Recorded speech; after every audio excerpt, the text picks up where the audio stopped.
Switching gears, the Oklahoma City Thunder and the Pelicans.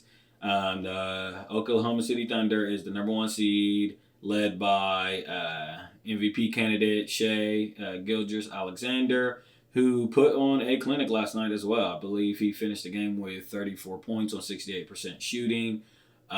Just another magnificent game for him. He never seems rushed.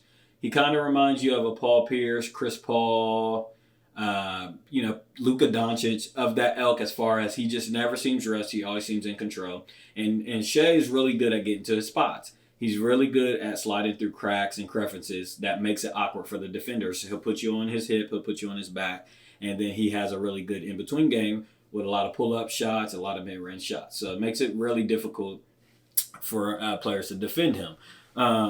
And I would also like to say with that, this is, I want, the kids out there that is working on their basketball game and studying basketball, this is the importance of a mid-range or in-between game. The floater, the teardrops, the pull-up jump shots. It makes you next to unstoppable because you can pant around different parts of the court and you're a threat from all those positions. When you're a three-way scorer like Shai is, from the arc, in between, and also finishing, it makes you put your defender on hill because they never know.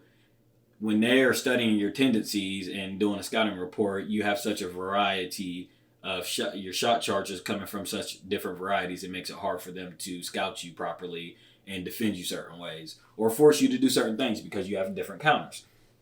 I would like to say that I would like to see more Alvarado in this series. He has played a decent bit. I believe in game one, he stepped up to the plate and he kind of got New Orleans back into the game with his pestiness. So I would like to see a little bit more of him. Jonas Valanciunas in the first quarter was on a tear. I think the commentary said that he was looking like a baby Shaq out there.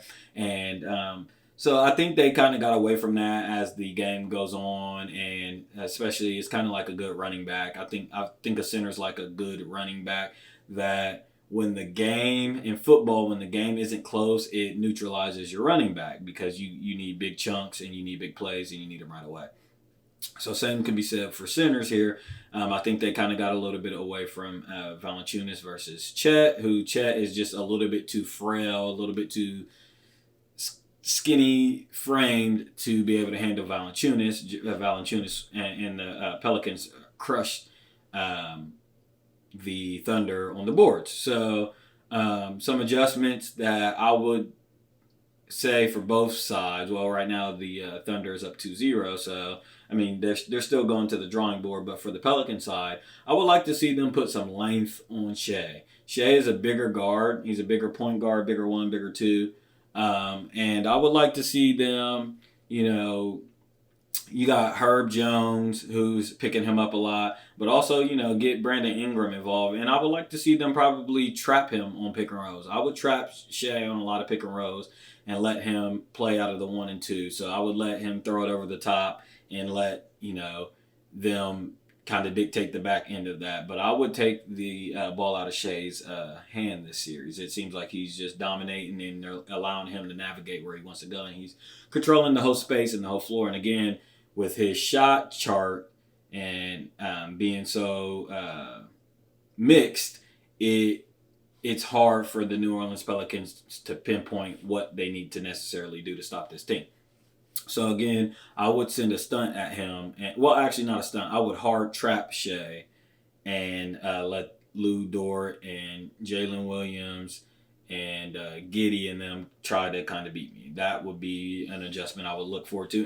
And when I say trap him, I would do it with Herb Jones being his main defender, or Brandon Ingram. So you got to have some length in there to make it hard for these passes to go over the top.